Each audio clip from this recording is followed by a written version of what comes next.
Southeast Caucus of the National Assembly met to discuss the security situation in the Southeast and the debilitating even weekly sit-at-home orders issued by the outlawed indigenous people of Biafra, IPOB. After the meeting, the Southeast lawmakers reviewed the sit-at-home orders and expressed regret over the incalculable economic losses and hardship they have brought on the region. They condemned in the strongest terms the disruption on Monday of the senior secondary school certificate examination by unidentified armed men who chased away students, teachers, and examiners and set ablaze motorcycles at a secondary school in Njaba, local government area, Imo State. The lawmakers also resolved to intervene and engage the Nigerian government on finding a political solution to crisis in the region and on the detained IPOB leader, Nnamdi Kanu. Joining us now from Abuja to discuss their meeting, their chances of resolving the crisis in the Southeast, and the resolutions reached on Thursday by the Southern Governors Forum is Senator Einaya Abaribe, Senate Minority Leader and former Deputy Governor of Abia State. Good morning, Senator, and welcome to the program. Good morning. Always a delight to be here. Well, Senator Abaribe, I think Tundu already identified the major issues. Please, could you share with us the purpose of the Southeast Caucus meeting, the outcome, the major decisions reached, and next steps by that Southeast Caucus, particularly with regard to IPOB and the continued detention of Mazi Nnamdi Kanu?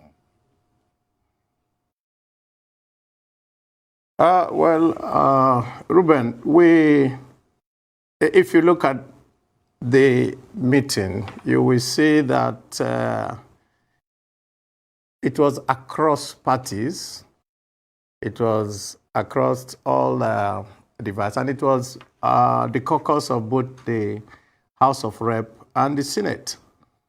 And the idea for us was that we had looked at what was happening. It's our constituents that are bearing the brunt of all that has been going on there.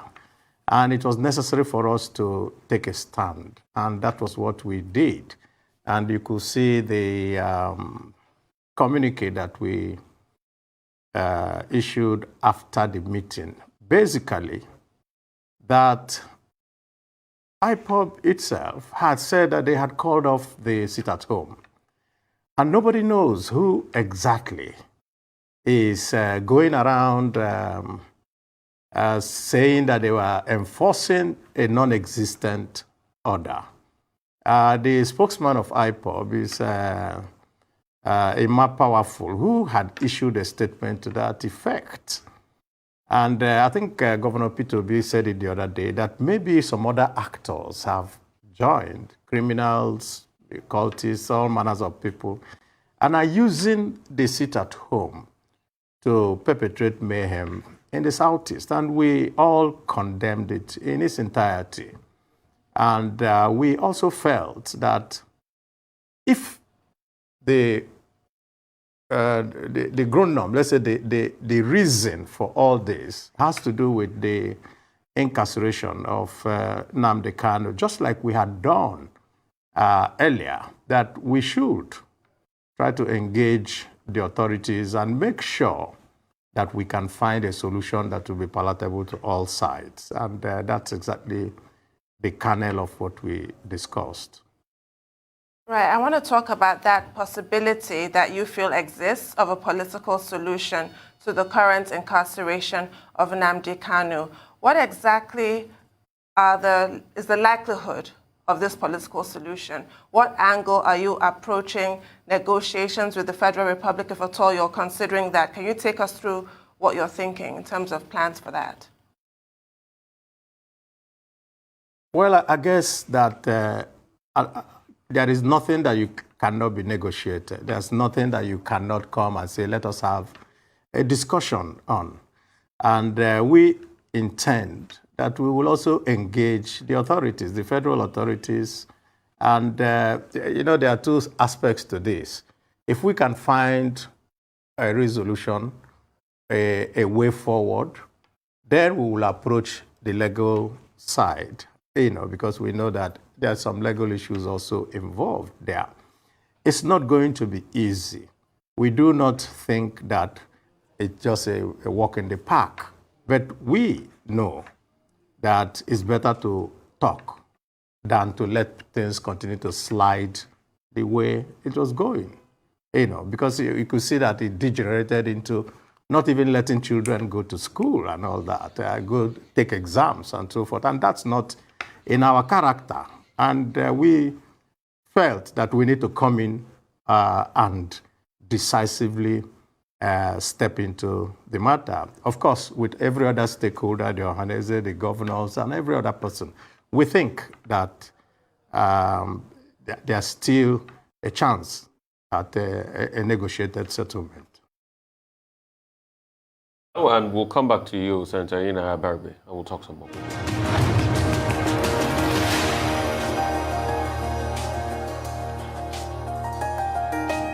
All right, welcome back. We still have Senator Abaribe, Senate Minority Leader, former Deputy Governor of Abia State. Senator, good to have this conversation with you. So the last time you were here, you talked about the possibility of some people, causing all this mayhem, and you kept on saying it's not IPOB. With this, now that you've said, can we hold you by that by saying maybe some other actors are causing all of this? And probably who are those actors? And secondly, I'd like to talk to you about all of this sort of rapprochement. Is it because of the president visited? Is it because there was a dialogue, by some Igbo leaders with the president? How is all of this connected to the president's visit? And then there's some other things, because media was shut out of that hall, that request you made from the president from that visit that we should know about, at least to allay fears and calm people down?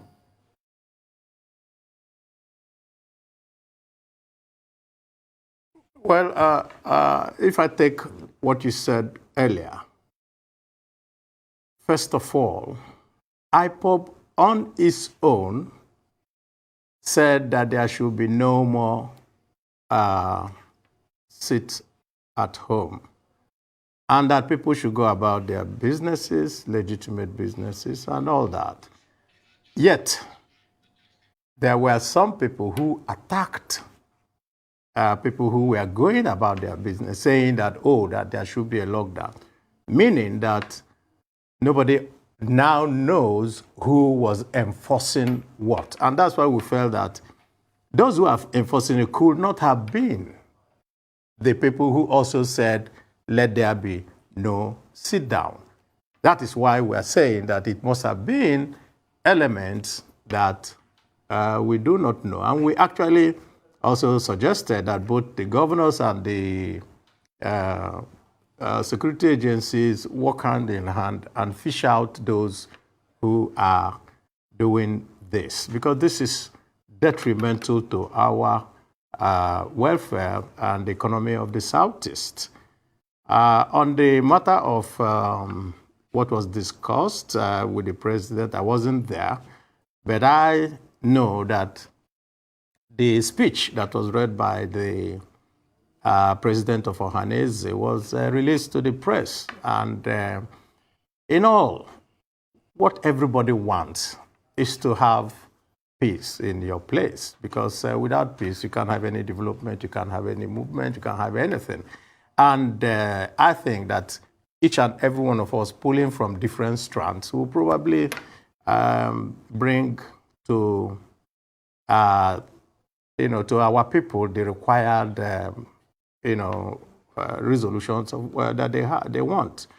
Secondly, we also feel that there is an attempt to introduce into the Southeast something that is alien to us, which is these incessant killings and assassinations and so forth. It doesn't have, it's not us.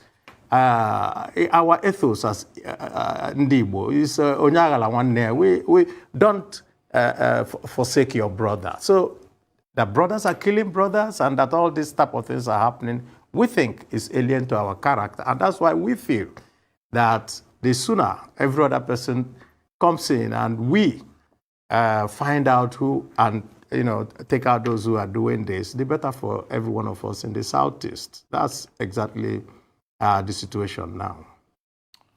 Well, Senator, two quick things. The Southern Governors Forum, 17 governors, some of them represented by their deputies, met yesterday in Enugu, and they came up with a number of resolutions with regard to fiscal federalism, the Petroleum Industry Act, the commercialization of the NNPC, open grazing, and also particularly VAT, which they say should be collected by states.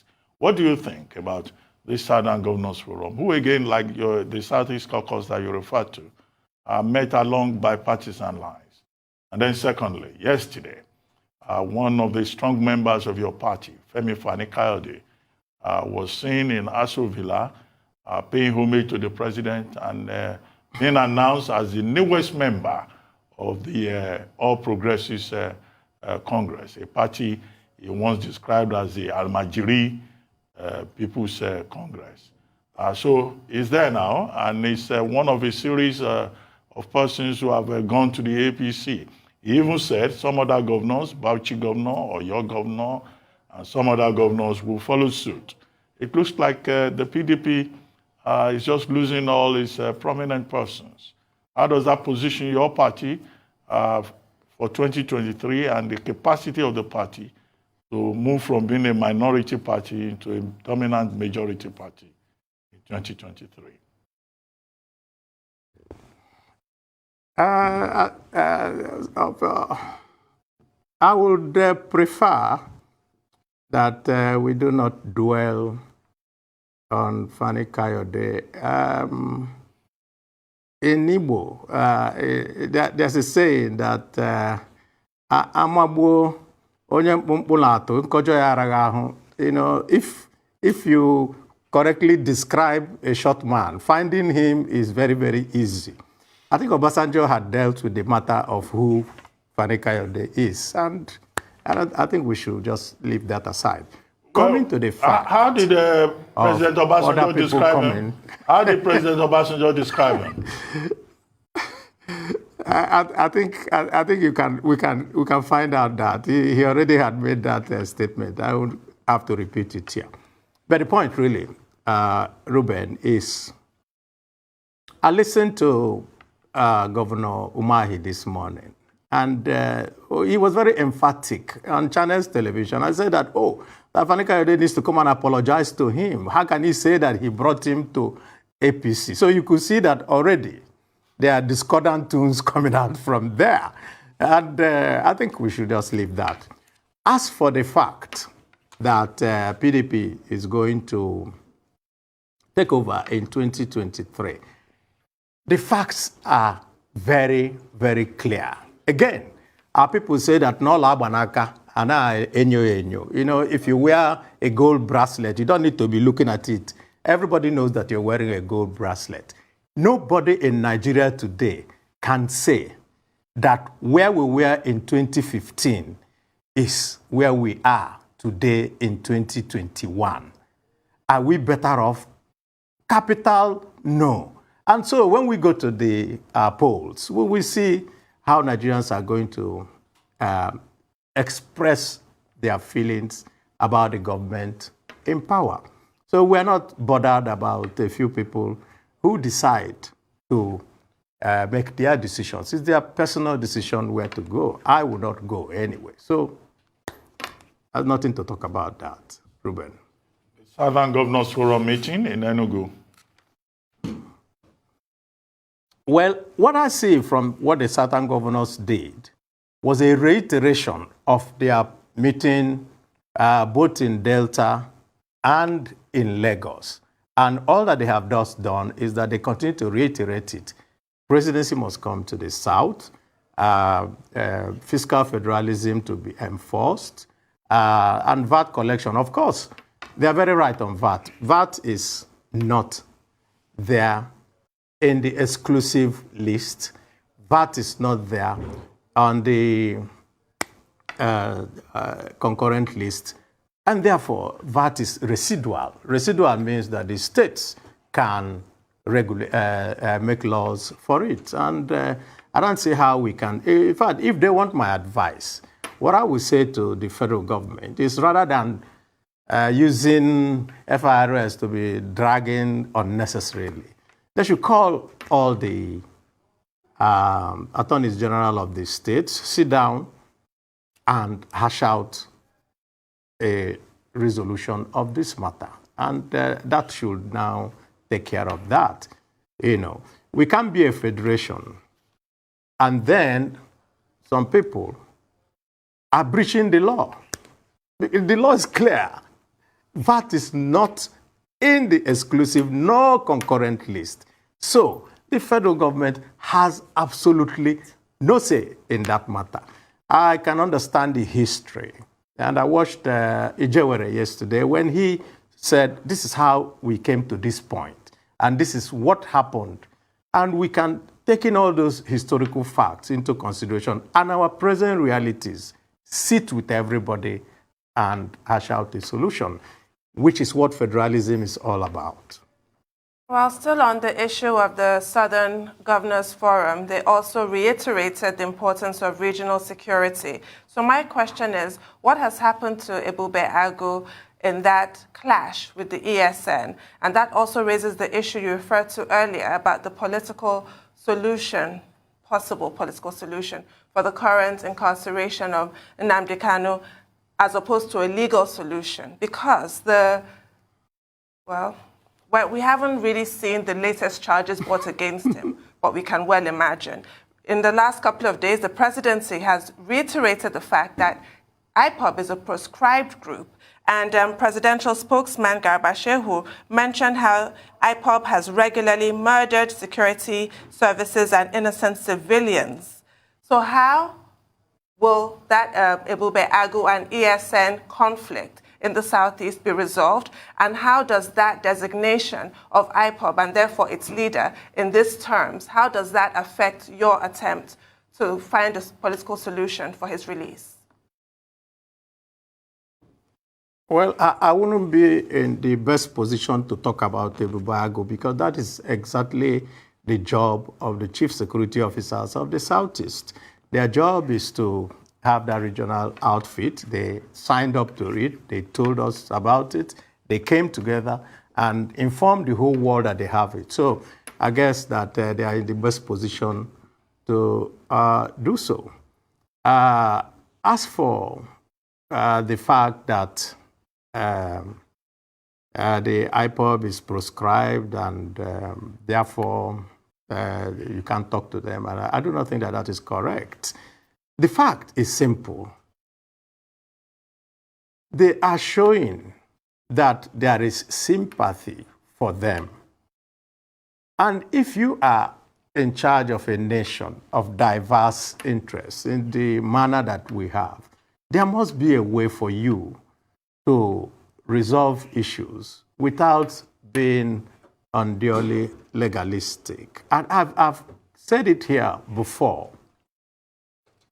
IPOB and is whatever they are doing now and the tag that they are giving them is the fault of the federal government. How can you, I repeat, how can you leave people who have been able to shoot down a military aircraft and you don't call them terrorists? And you now say, oh, these ones who are running around here are terrorists and you will never talk to them. Yet, you are talking to those who shot down an aircraft. And so that is where the problem is. If the government is interested in having peace in our land, which is the first order of business of a government, which is the welfare and security of our people, then the Constitution, you have to explore all options. You don't write off one option and say, we won't do it. You write it off. The matter continues the way it is. Who loses? At the end of the day, the presidency of President Buhari will go into history. Whatever is false is this thing. There will always be a reckoning in history. And if you want to be seen as the man who led Nigeria into its disintegration, then that is his decision to take. And so we have said we are ready. We are part of the Southeast.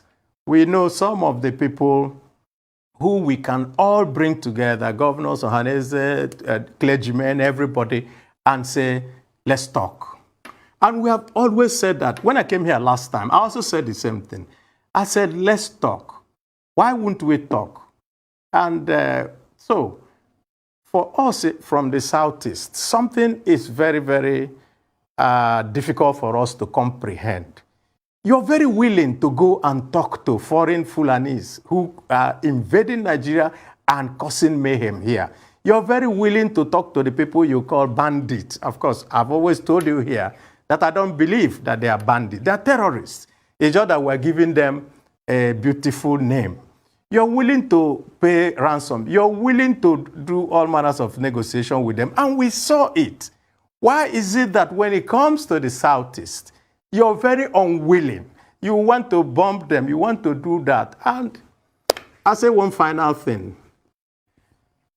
When you live in a country and your military is conducting sorties, air sorties, within your territory, I don't know what else you can call it. And so I don't like us coming and just pretending that there is no problem. We are in serious problem, and we need to deal with that. All right, we'll take a short break. We'll come back to you, Senator Fulbright.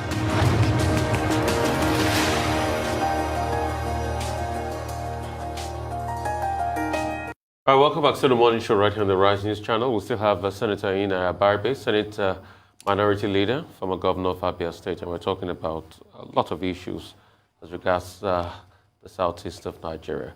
So I want to talk about Igbo presidency. Since the last time, I think we talked about possibilities of people that might be running. You've not been able to say anything as regards your intention for that. But it looks as though there's been a lull as regards that conversation. I mean, it's not the buzzword in media any longer. We don't hear it. Nobody talks about it. When we talk about the East now, we talk about the conflicts and things happening in the East, the insecurity. So is it that it's rested for now? Is it something that probably Ohanese and Igbo might have to raise with President Buhari at some point, and probably the political parties? Where are we with this Igbo presidency?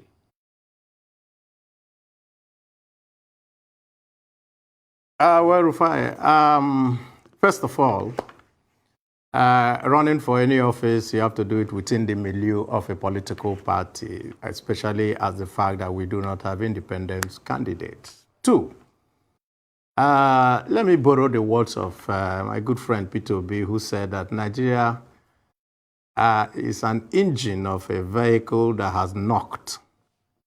And once that you don't go and look for a driver for a knocked engine, because the vehicle will not move. So what you need is a mechanic, a good one that can repair the engine. And I think that there are very good mechanics in the Southeast, just like there are mechanics everywhere, but very good mechanics in the Southeast.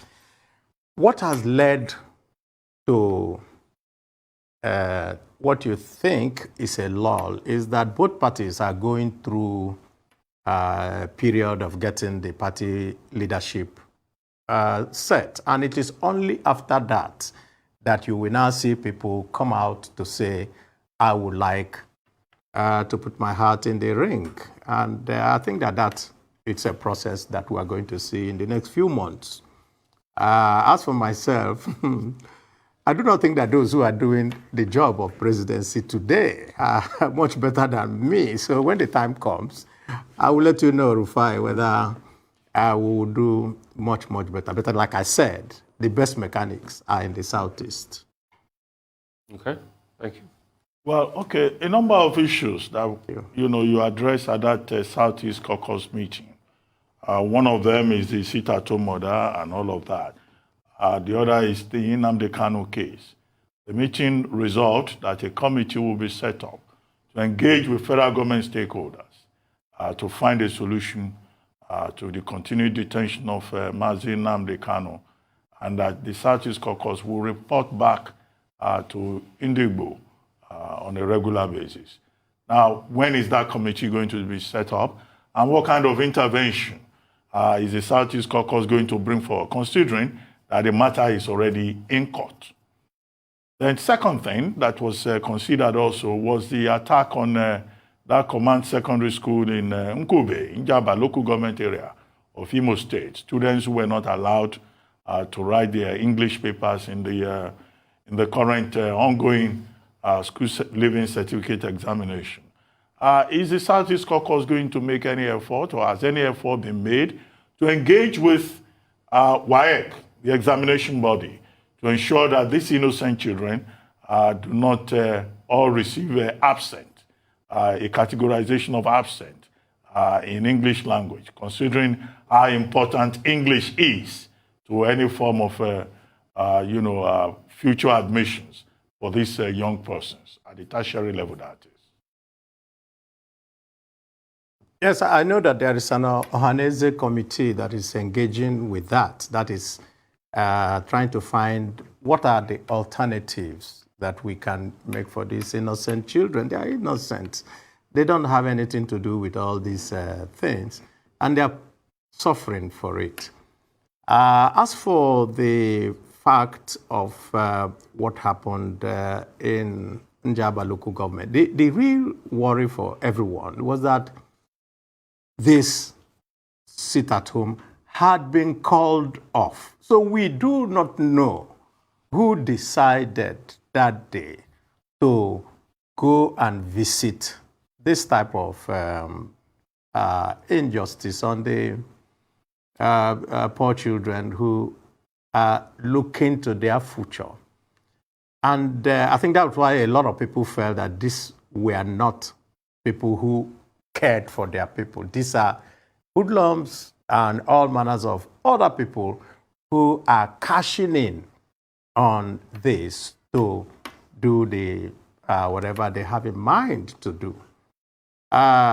It's also possible that those who want to discredit another group may decide that, okay, let us also go to do this and blame it on that group. And so there are just too many scenarios that you can run.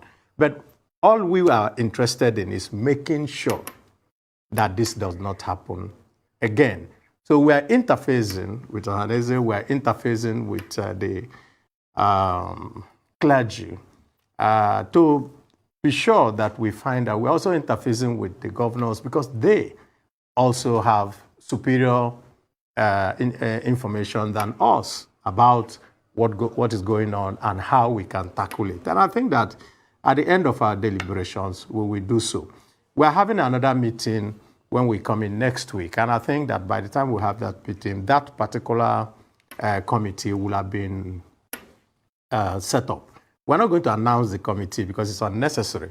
What we're going to do is just to meet with the authorities, because this is a back channel movements we're going to do. And when we do that, and if the outcomes, we have to regularly tell our people this is where we are at the moment and this is where we're going.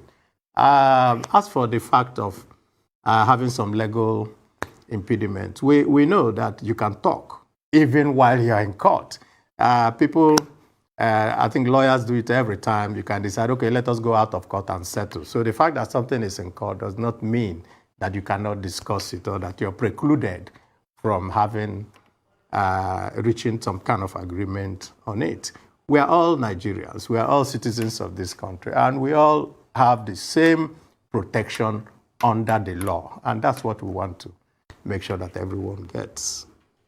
There's been some criticism from perhaps unlikely quarters in the person of Senator Ali Ndume about the high rate of borrowing in this country and the unseemly haste in making these approvals without the proper scrutiny. He also said that some of the approvals that have been made, the money is nowhere to be found.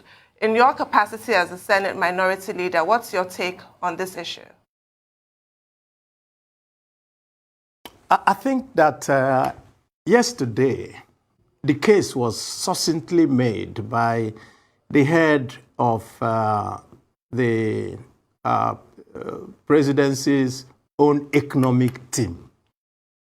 If you are using 97.7% of your revenue to service debts, there's no sense in going ahead to borrow more. But in the Senate, this is what happens, and of course in the House of Reps. When a request is put forward by the president, it's sent to the Committee on Local and Foreign Debts. That committee will do its work and then bring a report to the floor of the Senate. So I'm going to wait until the report comes. But one thing I know is that the minority caucus will find it very difficult to continue to push Nigeria where we are going with this debt matter. How can a debt service to revenue ratio be 98%? It means that only 2% of your revenues is what you're going to use to do every other thing, both capital and recurrent expenditure, and that's impossible. Let's just put it that way. And so I would actually like to commend the president's team for pointing out to the president that where we're going is unsustainable. And that is our position. Where we are going with this debt is unsustainable. And we cannot accept such position. I think what they should just do is, we were able to manage this economy. The PDP was able to manage this economy and made it so, and we're just surprised that in 6 years, we have gone, and just like Emir Sanusi said, we have wiped away the gains of the last 30 years in 6 years. That cannot be a fitting legacy for someone that was presented to us as a savior. Well, thank you very much, Senator Abaribe. We would like to thank you for your time and your contribution.